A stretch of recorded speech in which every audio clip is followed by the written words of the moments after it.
നമസ്കാരം. അഷ്ടോത്തര നാമാവലി അതിൽ ശ്രീ ദക്ഷിണാമൂർത്തി സ്വാമിയുടെ അഷ്ടോത്തരാണെന്ന് പറയുന്നത്. ദക്ഷിണാമൂർത്തി സങ്കല്പം എന്ന് പറഞ്ഞാൽ സാക്ഷാൽ പരമശിവൻ കൈലാസത്തിൽ ആൽച്ചുവട്ടിലിരുന്ന് ഒരു കാല് മടക്കി ഒരു കാല് താഴ്ത്തിയിട്ട്, അതായത് ഇടത്തെ കാല് മടക്കി വയ്ക്കും, വലത്തെ കാല് തൂക്കിയിടും. എന്നിട്ട് ചിന്മയമുദ്ര, അഭയമുദ്ര കാണിച്ച് ഋഷീശ്വരന്മാർക്കും മുനികൾക്കും മറ്റും അദ്ദേഹം ക്ലാസ് എടുക്കുകയാണ് സനാതനധർമ്മത്തെ പറ്റിയിട്ട്. അപ്പോൾ അദ്ദേഹം ഇരിക്കുന്നത് തെക്ക് നോക്കിയിട്ടാണ്. തെക്കെന്ന് പറഞ്ഞാൽ ഇന്ത്യയുടെ വടക്കേ അതിര ഹിമാലയ പർവ്വതം എന്നാണ് പറയാം പണ്ടത്തെ കാലത്ത്. അപ്പോൾ ഹിമാലയത്തിൽ നിന്ന് തെക്കോട്ട് നോക്കിയിരിക്കുന്ന ദക്ഷിണാമൂർത്തി, അങ്ങനെയാണ് ദക്ഷിണാമൂർത്തി എന്ന്. അപ്പോൾ നമ്മളൊക്കെ കാലഹരണപ്പെട്ട വടക്കോട്ട് പോയി എന്നാണ് പറയുക. വടക്കോട്ട് പോകാന്ന് പറഞ്ഞാൽ ശിവനിൽ ലയിച്ചു എന്നർത്ഥം. എല്ലാം സയൻറ്റിഫിക്കാണ്, ശാസ്ത്രീയമായിട്ടുള്ള ഉദാഹരണങ്ങളെ കൊണ്ടാണ് കാര്യങ്ങൾ പറഞ്ഞ് മനസ്സിലാക്കുന്നത്. അപ്പോൾ വിദ്യയുടെ കാരകത്വം ദക്ഷിണാമൂർത്തിക്കാണ്. ദക്ഷിണാമൂർത്തി ആണ് വിദ്യയുടെ കാരകൻ. സരസ്വതി ദേവി നാവ് തുമ്പുമ്പ് മാത്രം.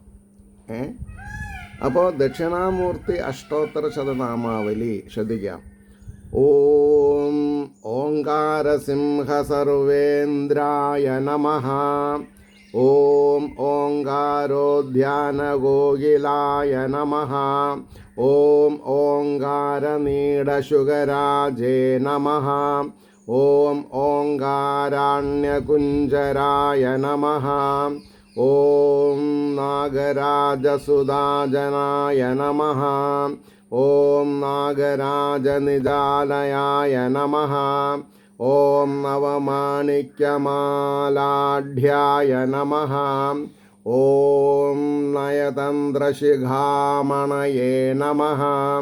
ഓം നന്ദിതാശേഷമൗനീന്ദ്രായ നമഃ. ഓം നന്ദീശാദിമദേശികായ നമഃ. ഓം മോഹാനലസുധാസാരായ നമഃ. ഓം മോഹാംബുജസുധാകരായ നമഃ. ഓം മോഹാന്ധകാരതരണായ നമഃ. അതിൻ്റെ അർത്ഥം പറയാണ്ട് പോയാൽ ആശ്രയദോഷം ഉണ്ടാവും. മോഹമാകുന്ന അന്ധകാരത്തെ തരണം ചെയ്യിപ്പിക്കുന്നവൻ അറിവ്. അപ്പം അറിവിൻ്റെ ഉടമസ്ഥനും ആരാ? പരമശിവനാണ്. ഓം മോഹാന്ധകാരതരണായ നമഃ. ഓം മോഹോൽപലനഭോമണയേ നമഃ. ഓം ഭക്തജ്ഞാനാബ്ധീശിതാംശവേ നമഃ. ഭക്തന്മാരുടെ അറിവുകളാകുന്ന അബ്ധി സമുദ്രം, സീതാംശവേ നമ. ചന്ദ്രനെ തലയിൽ വെച്ചിട്ടുള്ളവൻ സീതാംശു. ഓം ഭക്തജ്ഞാനാബ്ധിശീതാംശവേ നമ.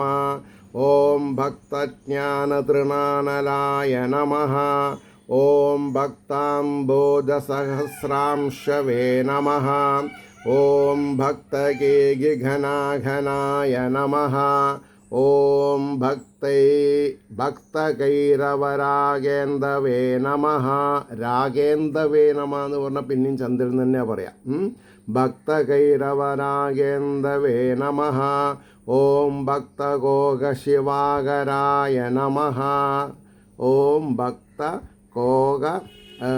ഭക്തകോക ശിവാകരായ നമ. ശിവൻ കരുത്തിലുണ്ടെന്ന് പറഞ്ഞാൽ എന്താ അർത്ഥം? ശിവൻ എന്ന് പറഞ്ഞാൽ അർത്ഥം മംഗളം എന്നാണ്. മംഗളദായകനാണ്. മംഗളദായകൻ ആരാ? അവരവരെന്നെയാണ് എന്ന് പറഞ്ഞാൽ എന്താ? അവരവരുടെ മനസ്സിലാണ് ജ്ഞാനം ഉദയം ചെയ്യുന്നത്. ആര്? ഭഗവാൻ ഉദിപ്പിക്കുന്നത്. ഓം ഗജാനനാധിസംഭൂജായ നമഃ. ഗജാനനൻ സാക്ഷാൽ ഗണപതി. ഗണപതി മുതൽ കുമാരൻ അല്ലെങ്കിൽ പിന്നെ കാർത്തികേയൻ, പഴനിയാണ്ടവൻ, സംഭൂജായ നമ. എല്ലാവരും ആരേനെ നമിക്കുന്നുണ്ട്? അറിവ് ആർക്ക് വേണോ അവർ. ഓം ഗജചർമ്മോജ്വലാഗ്രതയേ നമ. ഭഗവാന്റെ മുണ്ട് അങ്ങനെ പറയാം, നല്ലല്ലേ അറിയുള്ളൂ. ഗജചർമ്മം, ആനയുടെ ചർമ്മമാണ് പിന്നെ ഉടുക്കണത്. എന്നാൽ അംഗവസ്ത്രം എന്താ? പുലിയുടെ തോലാണ്.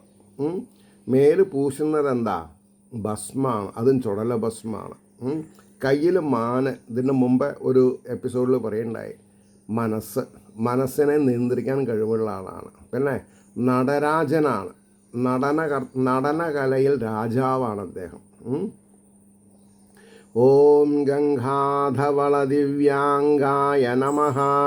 ഓം ഗംഗാപങ്കലസജ്ജടായ നമഃ. ഓം ഗഗനാംബര സംവേദായ നമഃ. ഓം ഗഗനാമുക്തമൂർത്തജായ നമഃ. ഓം വദനാബ്ജിതാബ്ജശ്രിയേ നമഃ. ഓം മദനേന്ദുസ്ഫുരന്തീഷായ നമഃ. ഓം വരദാനേക നിപുണായ നമഃ. ഇവിടെ ഒക്കെ നമ്മൾക്ക് ഒരുപാട് ആലോചിക്കാനുള്ള വഴിയുണ്ട്. വരദാനേക നിപുണായ നമഃ, വരം കൊടുക്കാൻ നിപുണനാണെന്ന് എന്ന് പറഞ്ഞാൽ തന്നെ സേവിച്ചവർ ആഫ്റ്റർ എഫക്റ്റ് എന്താണെന്ന് അദ്ദേഹത്തിന് അറിയില്ല, ഉടനെ വരം കൊടുക്കും. അങ്ങനെയാണ് പല കഥകളുമുണ്ട്. ശിവൻ വരദാനം കൊടുത്ത് അബദ്ധത്തിലായിട്ട് മഹാവിഷ്ണു സംരക്ഷിക്കുന്ന കേസുകൾ. അപ്പോൾ അതിൻ്റെ ഉദ്ദേശത്രേ ഉള്ളൂ. ആൾ മറ്റുള്ളവരുടെ വെൽബീയിങ് നോക്കണ ആളാണ്, ചോദിച്ചാൽ കൊടുക്കും. അതിൻ്റെ ആഫ്റ്റർ എഫക്റ്റ് അദ്ദേഹത്തിന് അറിയേണ്ട ആവശ്യമില്ല. അത് കാലഗതി നിർണ്ണയിക്കുന്ന. അപ്പോൾ വരദാനേക നിപുണായ നമഃ. ഓം വരവീണോജ്വലൽക്കരായ നമഃ. ഓം വനവാസസമുല്ലസായ നമഃ. ഓം വനവീരേകലോലുപായ നമഃ. ഓം തേജപുഞ്ചകനാകരായ നമഃ. ഓം തേജസാം അഭിഭാസകായ നമഃ. ഓം വിധേയാനാം തേജപ്രദായ നമഃ. ടെക്നിക്കാലിറ്റി മനസ്സിലാക്കണം വാക്കുകളുടെ.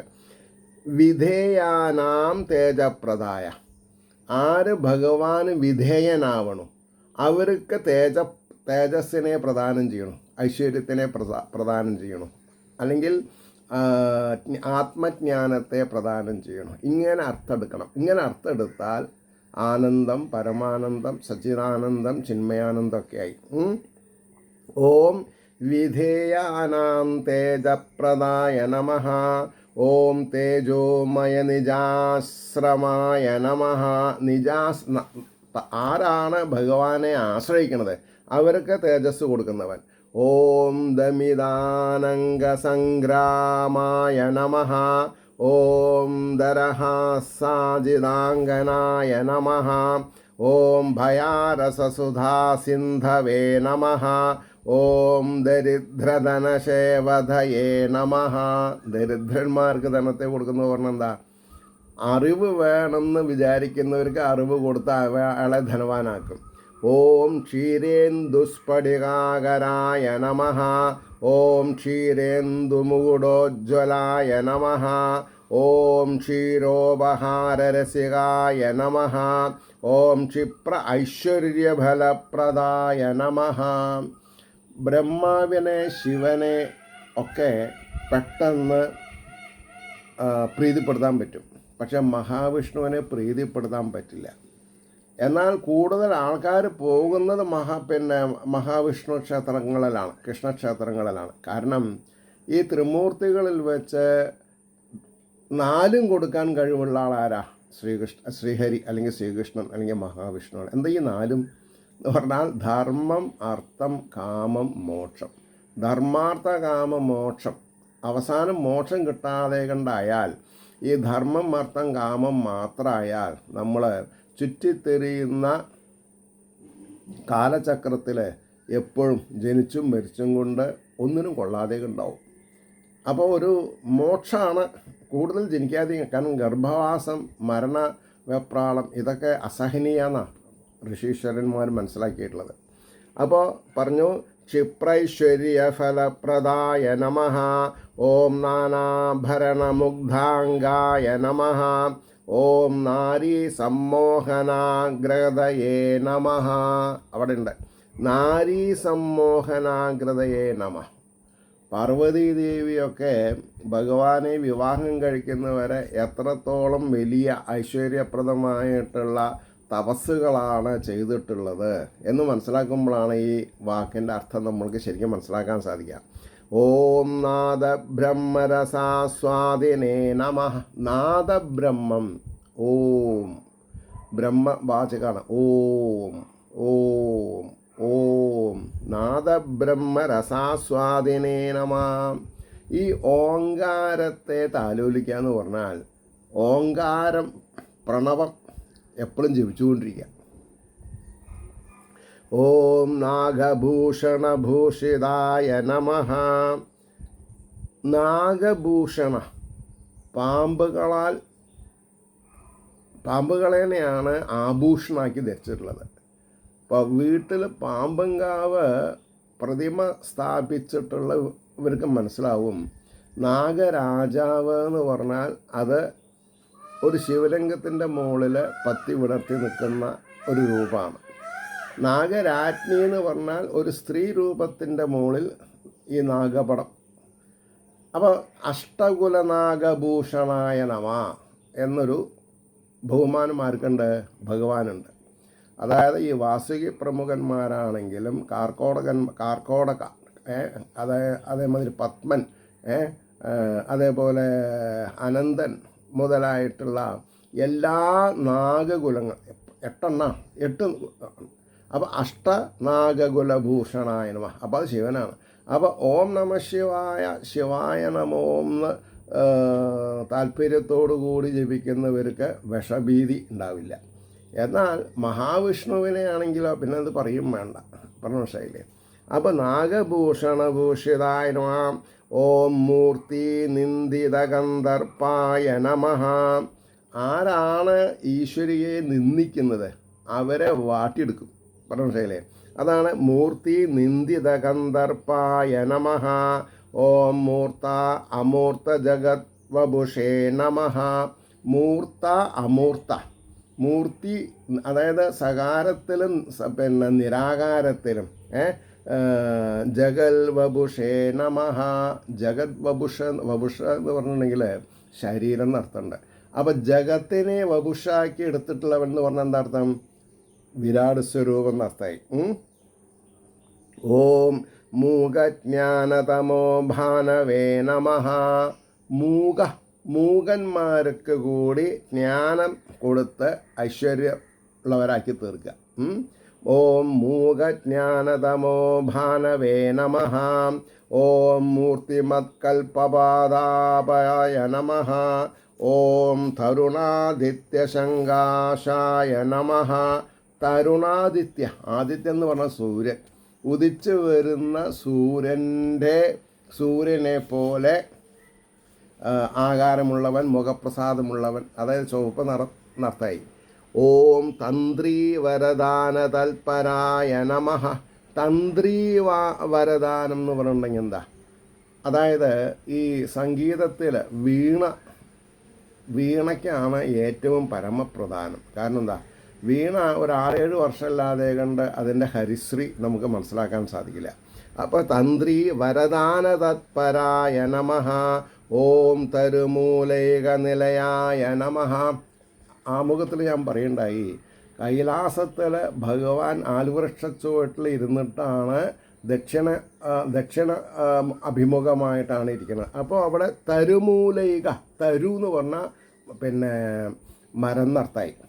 അപ്പോൾ കാരണം സാധാരണ ആലിനാണ് പ്രസക്തി, മനസ്സിലായില്ലേ? അപ്പോൾ ആലിനെ പ്രദക്ഷിണം ചെയ്യണമെന്ന് പറഞ്ഞാൽ എന്താ? ഓക്സിജൻ തരുന്നതാണ്. അപ്പോൾ ഇതൊരു ശാസ്ത്രീയ ഗ്രന്ഥം എന്നുള്ളത് വീണ്ടും വീണ്ടും എനിക്ക് പറയാൻ അവസരം കിട്ടുകയാണ് ചെയ്യുന്നത്. അപ്പോൾ തരുമൂലൈക നിലയായ നമ, മരച്ചുവട് വീടാക്കി കരുതിയിട്ടുള്ളവരെന്നാണ് അർത്ഥം. തരുമൂലൈക നിലയായ നമഃ. ഓം തപ്തജാംബൂനദ പ്രഭായ നമഃ. തപ്തജാംബൂനദ പ്രഭായ, അതായത് പത്തരമാറ്റ് തങ്കം തീയിൽ എങ്ങനെ വെട്ടി വിളങ്ങും, ശോഭിക്കും, അതേപോലെയുള്ള പ്രഭയോട് കൂടിയിട്ടുള്ളവൻ. ഓം തത്വപുസ്തകോലസൽപാണയേ നമഃ. ഇതിൻ്റെ അർത്ഥം തലകുത്തി നിന്നാലും സാധാരണക്കാർക്ക് മനസ്സിലാക്കാൻ പറ്റില്ല. കാരണം തത്വപുസ്തകം എന്ന് പറഞ്ഞാൽ വേദങ്ങൾ എന്നർത്ഥമാണ്.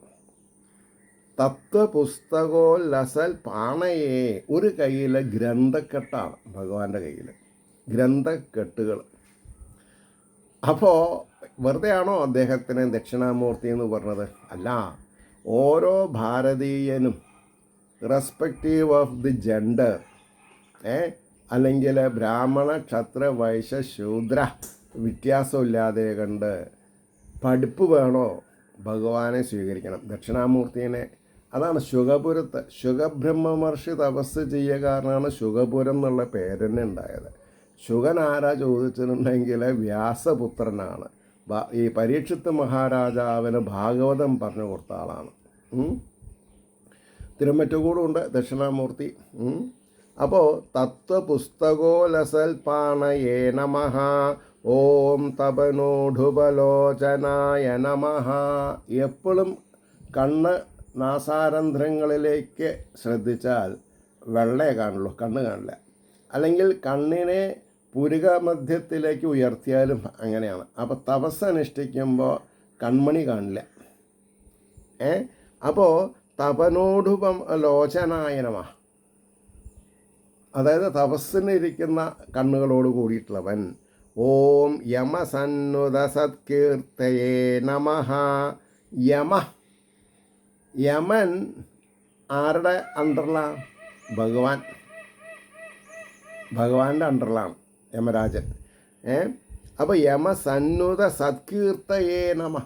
എല്ലാവിധ കീർത്തികളും യമന് കുറ്റമില്ല എന്ന് പറയും, കാരണമില്ലാണ്ട് മരിക്കില്ല എന്ന് പറയും. അതേപോലെ ഓം യതിരൂപധരായ മൗനിനേ നമഃ. യതിരൂപധരായ മൗനിനേ നമഃ. ആരാണ് മിണ്ടാതെ ഇരിക്കണത്?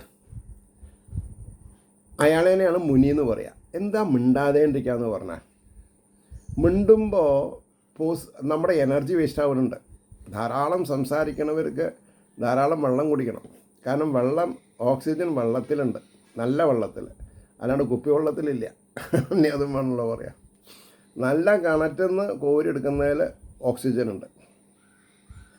അപ്പോൾ ഇവിടെ യതി രൂപ, യതി എന്ന് പറഞ്ഞിട്ടുണ്ടെങ്കിൽ അൾട്ടിമേറ്റ് പൊസിഷൻ ഓഫ് ധ്യാനം ചെയ്യുന്നവരിൽ ഋഷി മുനി എന്നൊക്കെ പറയുമല്ലോ, അതിൽ ഏറ്റവും മുന്തിയ ഇനത്തിനെയാണ്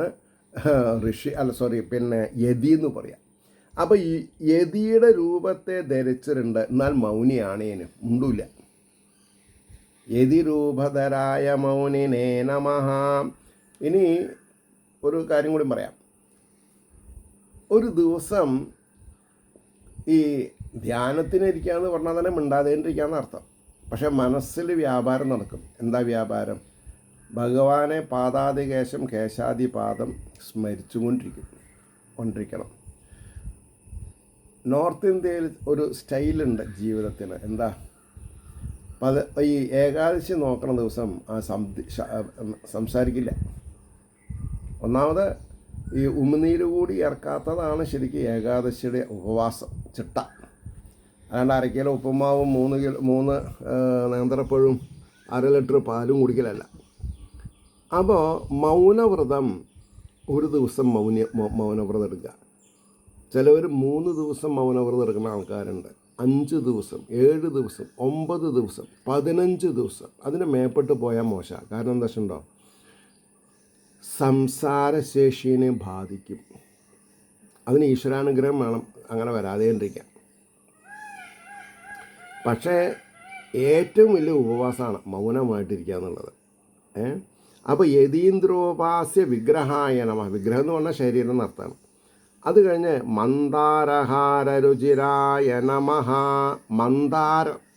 മന്ദാരം തെച്ചി മന്ദാരത്തിലെ മന്ദാരഹാരരുചിരായ, അതായത് മന്ദാരം കൊണ്ട് ഹാരം ഉണ്ടാക്കി കഴിക്കുന്നതിൽ താല്പര്യമുള്ളവൻ. രുചിരായ നമ അല്ലേ. അപ്പം മന്ദാരഹാര രുചിരായ നമ.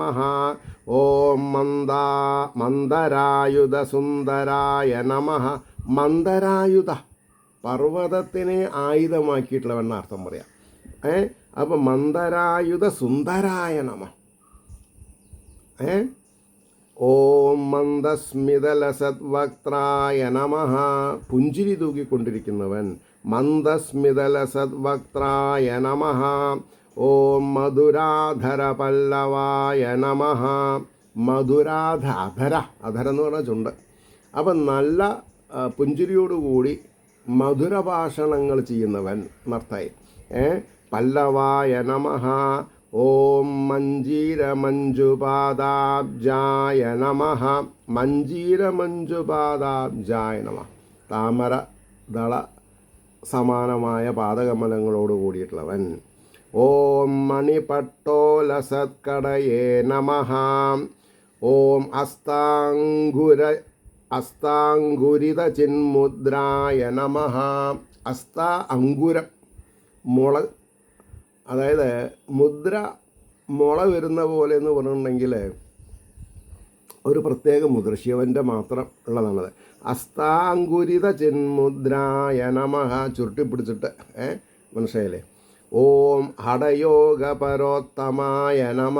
ഹടയോഗം വെള്ളത്തിലൊക്കെ മലന്ന് കിടക്കുക, ആകാശത്ത് കാല് പത്മാസനത്തിലിരിക്കുക, അതിനൊക്കെയാണ് ഹടയോഗം എന്ന് പറയാം. ഹടയോഗ പരോത്തമായ നമ. ഓം ഹംസജപ്യാക്ഷമാലാഢ്യായ നമ. ഹംസജപ്യ എന്ന് പറഞ്ഞാൽ എന്താ?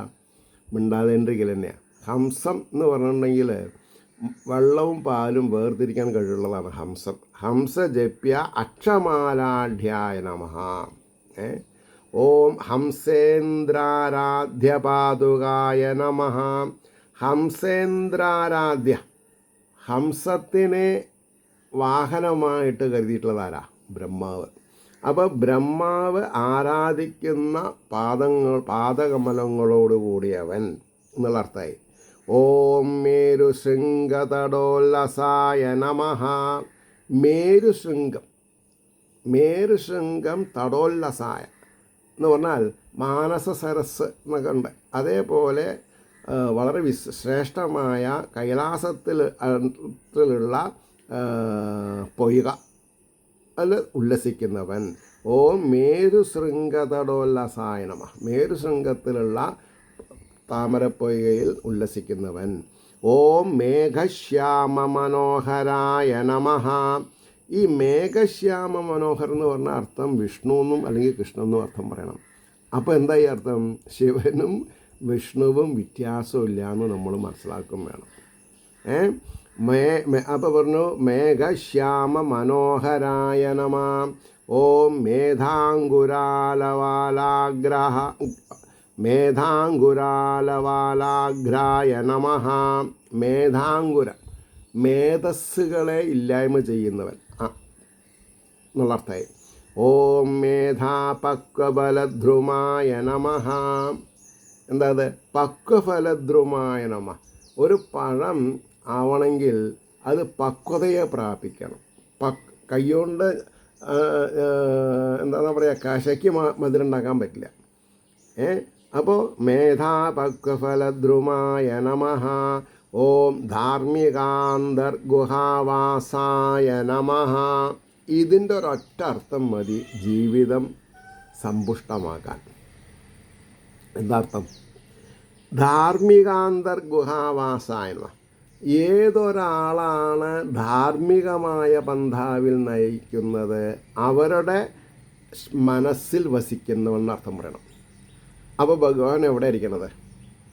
ഭഗവാൻ ഇരിക്കുന്നത് കൈലാസത്തിൽ നിന്നുള്ളത് കഥയിൽ.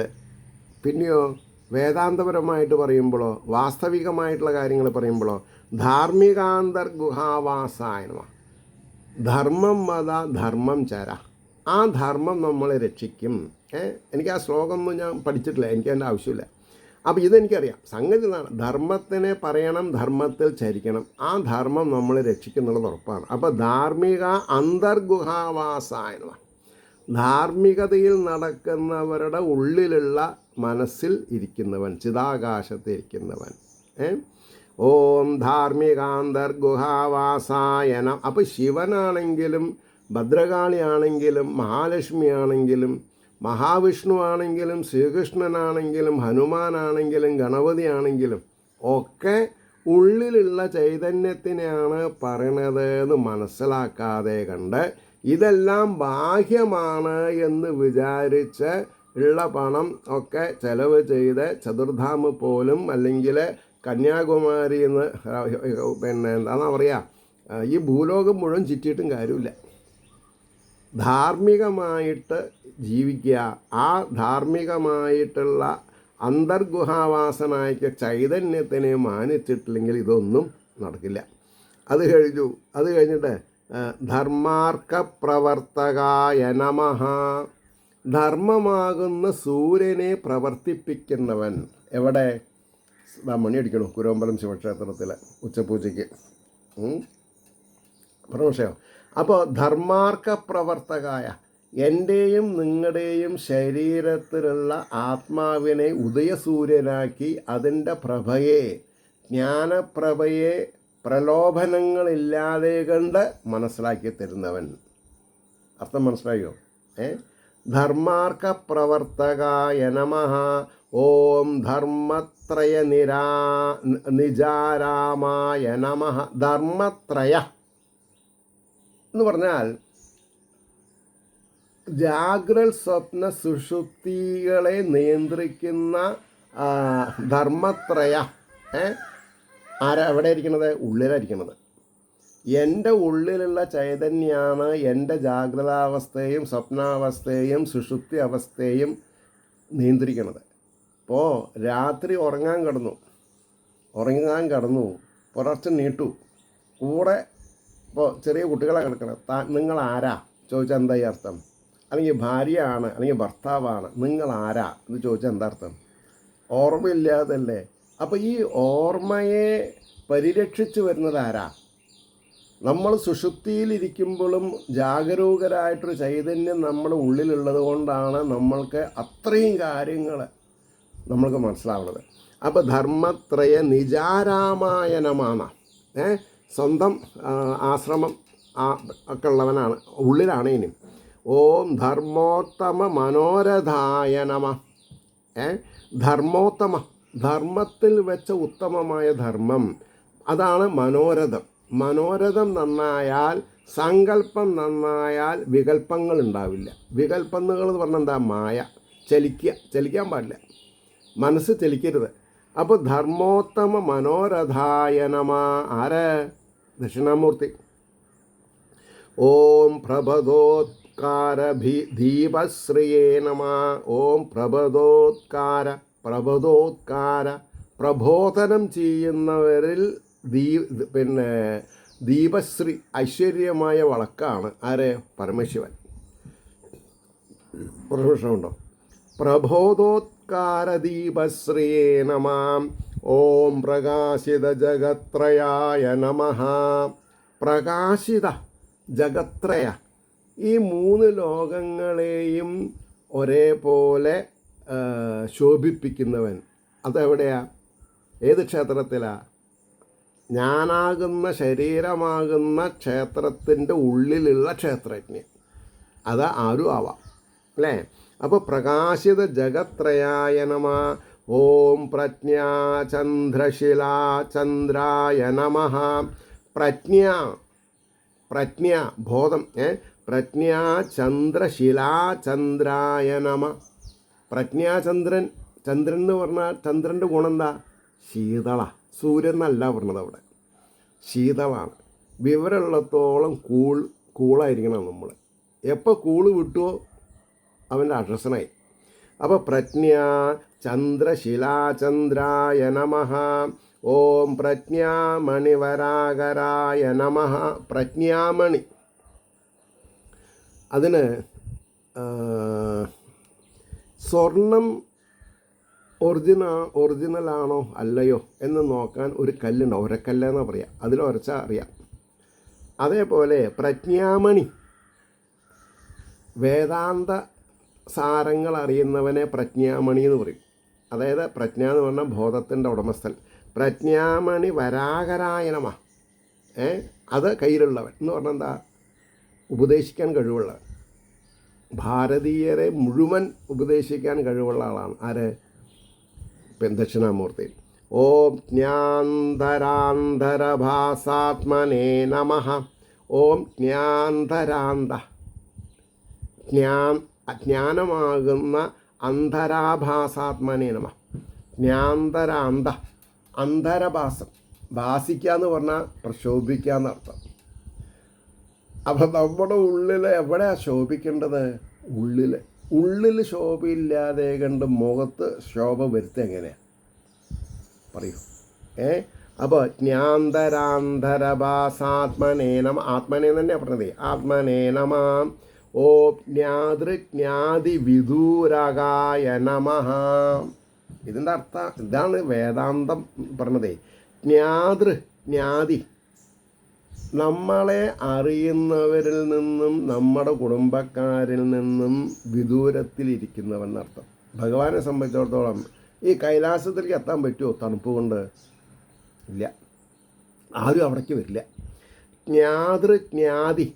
ജ്ഞാതികളെന്ന് പറഞ്ഞാൽ ഒരേ വേഴ്ച ആരായിട്ടാണ് വേഴ്ച ചെയ്യാൻ പറ്റുക? അവരവരുടെ ആൾക്കാരായിട്ടല്ലേ ഉള്ളൂ. അപ്പം ജ്ഞാതി വിദൂരകായ നമഃ. എന്താ? ഏകാന്തതയിലാണ് എന്ത് നടക്കുള്ളൂ? സംഘമില്ലാണ്ടിരിക്കാൻ പറ്റുള്ളൂ. പാല് കറക്കുന്ന സമയം മാത്രമേ ഒരു വീട്ടിൽ നിൽക്കാൻ പാടുള്ളൂ എന്നാണ്. അല്ലെങ്കിൽ നമ്മൾ അവരുടെ അടിമയാവും, അല്ലെങ്കിൽ അവർ നമ്മുടെ അടിമയാവും. എന്തായാലും നമുക്ക് മോശം. അപ്പോൾ ജ്ഞാതികൾ അല്ല, സോറി, എവിടെ ഇപ്പം ഞാൻ പോയത്? അതെ, ജ്ഞാതി വിദൂരകായ നമഃ. പിന്നെ ഇത് പറയുമ്പോൾ ഒരു കാര്യം പറയണം. കാക്കകൾ മരിക്കുന്നത് നമ്മൾ കാണില്ല, വളരെ വിദൂരത്തേക്ക് പോകും. കുരങ്ങന്മാർ വളരെ വിദൂരതയിലേക്ക് പോകും. ഇതാണ് ശാസ്ത്രഗ്രന്ഥം എന്ന് പറയുന്നത്. ജ്ഞാതി വിദൂരകായ നമ. ഓം ജ്ഞാനജ്ഞാദ്വൈത ദിവ്യാംഗായ നമഃ. ജ്ഞാനജ്ഞാദ്വൈത അദ്വൈത അദ്വൈത ദ്വൈതമല്ലാത്തത് രണ്ട് എന്നുള്ളതില്ല. അദ്വൈത സിദ്ധാന്തം. ഈശ്വരൻ ഏകനാണ്. സർവത്ര എല്ലാ ജീവജാലങ്ങളിലും ആ ഏകമായിരിക്കുന്ന ആത്മാവാണ് എന്നുള്ള അറിവുണ്ടാവണം. അപ്പോൾ ജ്ഞാനജ്ഞാദ്വൈത ദിവ്യാംഗായ നമഃ. ദിവ്യമായ അംഗങ്ങൾ അപ്പോഴാണ് ശോഭിക്കുള്ളൂ.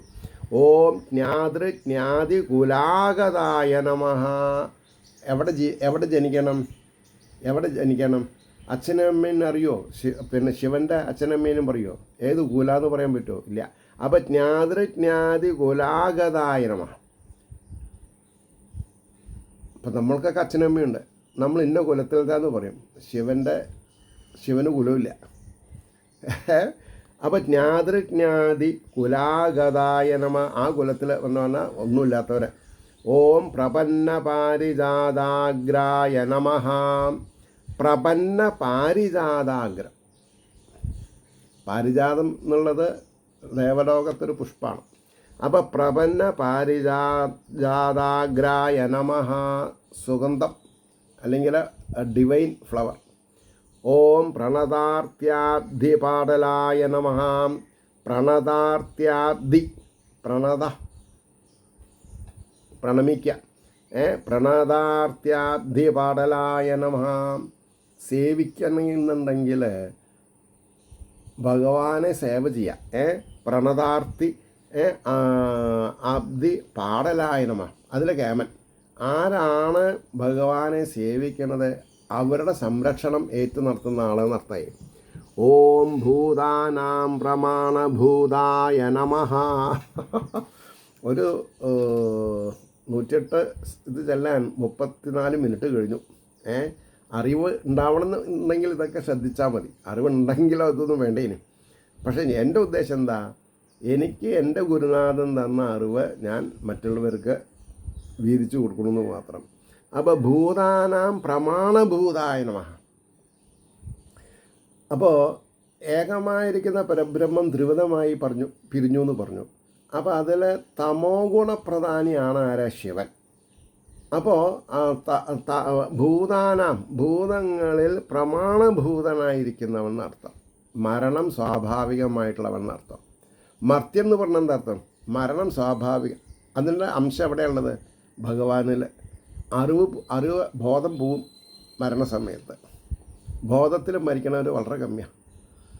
വിളി കേൾക്കാത്ത സമയത്ത് അപ്പോഴാണല്ലോ കൂട്ടക്കരച്ചിലൊക്കെ ഉണ്ടാവുന്നത്. അപ്പോൾ ഭൂതാനാം പ്രമാണഭൂതായ നമഃ. ഓം പ്രപഞ്ചവീതകാരകായ നമഃ. ഓം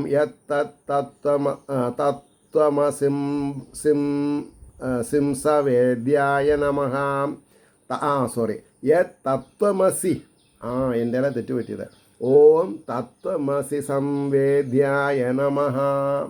തത്വമസി എന്ന് പറഞ്ഞാൽ നീ ആരെ തേടുന്നു അത് നീ തന്നെ എന്നുള്ള ബോധ്യം വരുത്തുന്നവൻ. പറഞ്ഞോ? അപ്പോൾ യത് എവിടെ? തത്വമസി സംവാദ്യ. എവിടെയാണ്? നീ തന്നെയാണ് ബ്രഹ്മം. പ്രജ്ഞാനം ബ്രഹ്മ അയമേവ ബ്രഹ്മം അഹം ബ്രഹ്മാസ്മി തത്വമസി. സംവാദം എവിടെ നടക്കണു അവിടെ ശിവനുണ്ട്. ശിവൻ എവിടെയുള്ളൂ? തത്വമസി സംവാദം മനസ്സിലാക്കിയതിൻ്റെ ഒപ്പം ഉണ്ടാവുള്ളൂ മംഗളസ്വരൂപൻ. ഞാൻ ആരെ തേടുന്നു അത് ഭഗവാനെ തേടുന്നു.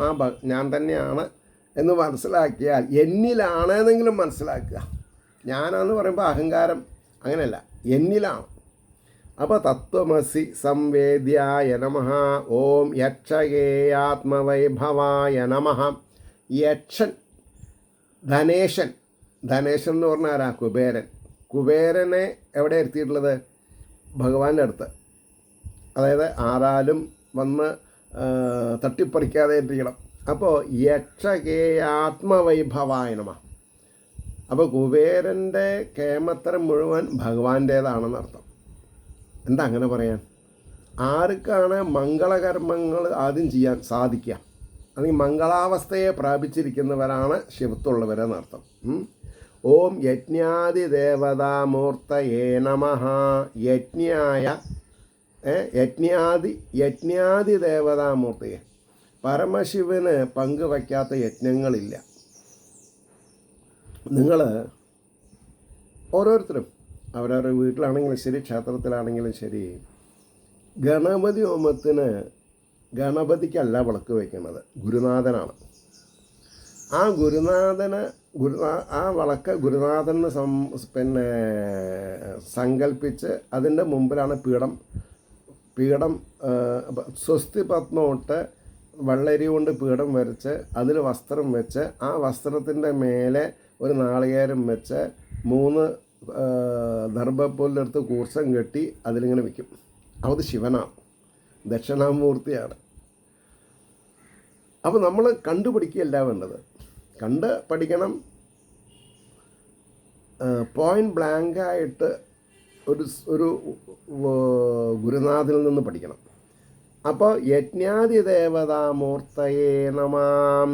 ഓം യജമാനവഭുർധരായ നമഃ. യജമാന, എല്ലാറ്റിൻ്റെയും യജമാനൻ ആരാ? വബുർധരായ. വബുസ് എന്ന് പറഞ്ഞ ശരീരമായി. ഭാഗവതത്തിൽ ഒരു കഥയുണ്ട്. എന്താ കഥ?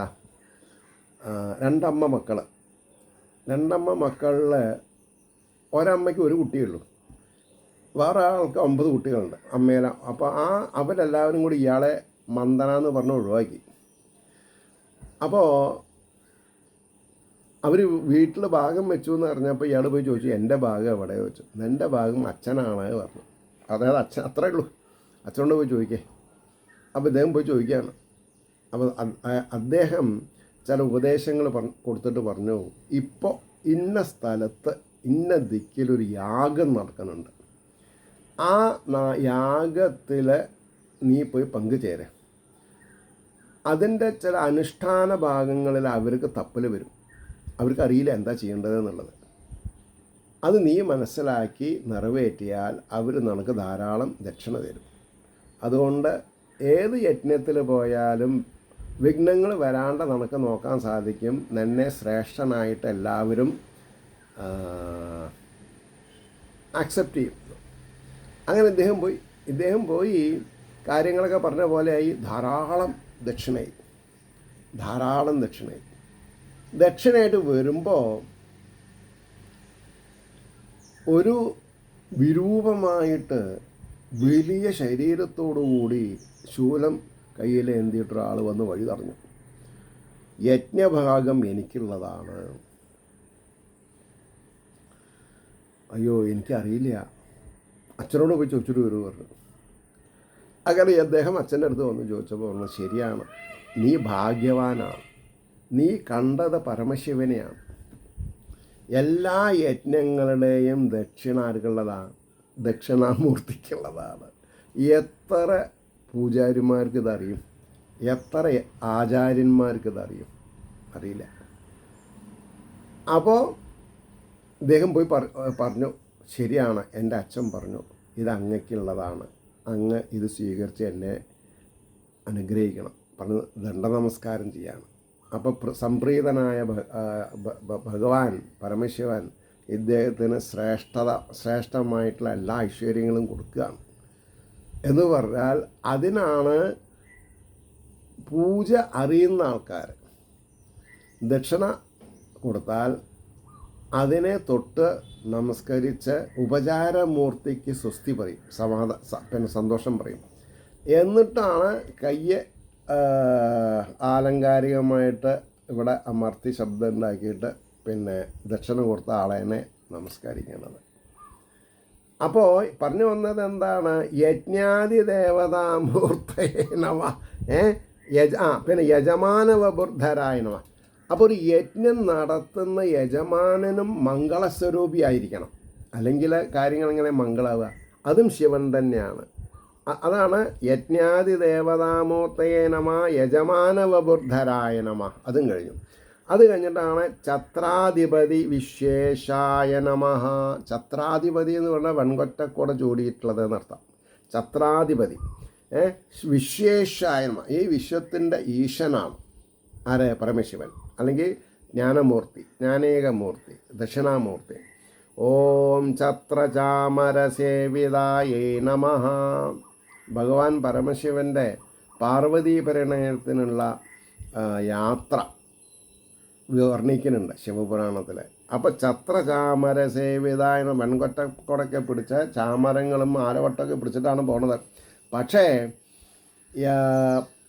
പാർവതീ ദേവിക്കും ഹിമവാനും ഈ രൂപം കാണും. പാർവതിയുടെ അമ്മയും ഹിമവാൻ്റെ ഭാര്യയുമായിട്ടുള്ള മേനാദേവിക്ക് ഈ രൂപം കാണില്ല, വികടമായിട്ടുള്ള രൂപം കാണാം. അപ്പോൾ അവരുടെ അഹങ്കാരം, ഞാനും എൻ്റെ മകളും ത്രൈലോക്യസുന്ദരികളാണ് എന്നുള്ള അഹങ്കാരം ഇല്ലായ്മ ചെയ്യാൻ വേണ്ടിയിട്ടാണ് പരമശിവൻ അവർക്ക് തൻ്റെ അതിമനോഹരമായിട്ടുള്ള നടരാജ സൗഭാഗ്യത്തോടു കൂടിയിട്ടുള്ള രൂപം കാണിച്ചു കൊടുക്കാത്തത് എന്നൊക്കെ പിന്നെ ശിവപുരാണത്തിൽ മൂലത്തിൽ പറയും. അതാണ് അപ്പോൾ ഛത്രചാമര സേവിതായ നമ. അത് കഴിഞ്ഞിട്ട് പറഞ്ഞു ഛന്ദശാസ്ത്രാദി നിപുണായ നമഃ. ഛന്ദസ്, പുരാണങ്ങൾ, ഇതിഹാസങ്ങൾ, ഉപനിഷത്തുകൾ, വേദങ്ങൾ ഒക്കെ പഠിപ്പിക്കാൻ നൈപുണ്യമുള്ളവൻ ആണ് ആരെ? ദക്ഷിണാമൂർത്തി. ഓം ചലജാത്യാദിദൂരകായ നമഃ. അതായത് അവിടെ ബ്രാഹ്മണ ക്ഷത്ര വൈശ്യശൂദ്ര എന്നുള്ള വ്യത്യാസമൊന്നുമില്ല. ആരാണ് പണ്ഡിതൻ അങ്ങനെയില്ല. പാമരനെ പണ്ഡിതനാക്കലാണല്ലോ അദ്ദേഹത്തിൻ്റെ ജോലി. അപ്പം ജാത്യാദി ദൂരകായനോ, ജാതിഭ്രംശമൊന്നുമില്ല, വർണ്ണസംഗ്രഹമൊന്നും അദ്ദേഹത്തിന് ബാധകമല്ല. അതിന്നൊക്കെ വളരെ ദൂരെയാണ് അദ്ദേഹം. ഓം സ്വഭാവിത സുഖേകാത്മനേ നമഃ. സ്വഭാവിത സ്വഭാവവും സ്വഭാവവും തന്നെയാണ്. എന്താ തൻ്റെ ഭാവം? സ്വഭാവം.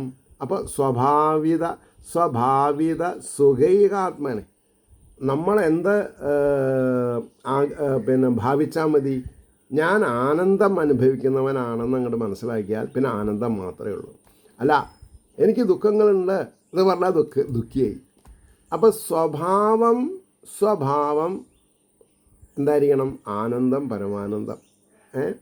ഓം സ്വാനുപുത്ര സൗധദായ നമഃ. സ്വാനുപുത്ര, സ്വന്തം പുത്രന്, സൗധദായ, സൗധം എന്ന് പറഞ്ഞാൽ പിന്നെ വീട് നർത്തായി, അരമന നർത്തായി. അതിന് വലിയ കഥ പറയണം. എന്താ അത്? ഒരു ദിവസം ഈ ഗണപതിനെയും സുബ്രഹ്മണ്യനെയും വിളിച്ച് ഈ ഭൂമി ചുറ്റി വരാൻ പറയണം. പറയേണ്ട താമസം സുബ്രഹ്മണ്യൻ മയിലിൻ്റെ മുകളിൽ കയറി യാത്ര തുടങ്ങി. ഇയാൾ അവിടെ തന്നെ ഇരുന്ന് കുറച്ച് കഴിയപ്പോൾ കയ്യും കാലൊക്കെ കഴുകി അച്ഛനും അമ്മയും ഒരു 3 ഉരു വലത്ത് വെച്ച് നമസ്കരിച്ചു. ഞാനാണ് പന്തയത്ത് ജയിച്ചത് ഗണപതി പറഞ്ഞു. അതിനെ കശവശിയായി ഒടുക്കം കാലം സുബ്രഹ്മണ്യനൊരു പഴം കൊടുത്തു. അത് വലിച്ചെറിഞ്ഞു. അത് പഴനിമലയായി. അവിടെ പോയി ആണ്ടിപ്പണ്ടാരായിട്ട് നിന്നു. അപ്പം പറഞ്ഞു വന്നതെന്താ? സ്വാനുപുത്ര സൗധദായ കൊടുത്തു. അത് ജ്ഞാനപ്പഴമാണ്, വെറും പഴമല്ല, അറിവാകുന്ന പഴത്തെ കൊടുത്തത്. അപ്പോൾ ഭഗവാൻ മംഗളമൂർത്തിയാണെങ്കിൽ അദ്ദേഹത്തിൻ്റെ കയ്യിൽ എന്ത് മാത്രമേ ഉണ്ടാവുള്ളൂ? ജ്ഞാനം മാത്രമേ ഉണ്ടാവുള്ളൂ. ഇങ്ങനെ വാക്കുകളുടെ ഗരിമ മനസ്സിലാക്കുമ്പോഴാണ് വേദാന്തം തലക്കടിക്കുക. അപ്പോഴാണ് ഇതേമാതിരി ഇങ്ങനെ ഇരുന്നിട്ട് ഇങ്ങനെ കസർത്താൻ സാധിക്കുക. What may come, nothing will bother. ഇപ്പോൾ മണി 46 മിനിറ്റായി. അപ്പോൾ ഓം സ്വാനുപുത്ര സൗധദായ നമ.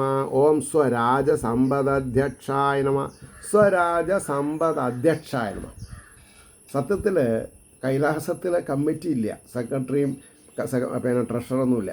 അപ്പോൾ സ്വരാജ സമ്പദധ്യക്ഷായ, അതിൻ്റെ അധ്യക്ഷനാരാ? ഭഗവാൻ തന്നെയാണ്. ഓം സ്വാത്മാരാമ മഹാമതയേ നമ. ആത്മാരാമ, സ്വന്തം ആത്മാവിൽ രമിക്കുന്നവൻ. മഹാമതേ നമ. ഓം മഹാമതയേ നമ. ആത്മരാമമഹതായേ നമ.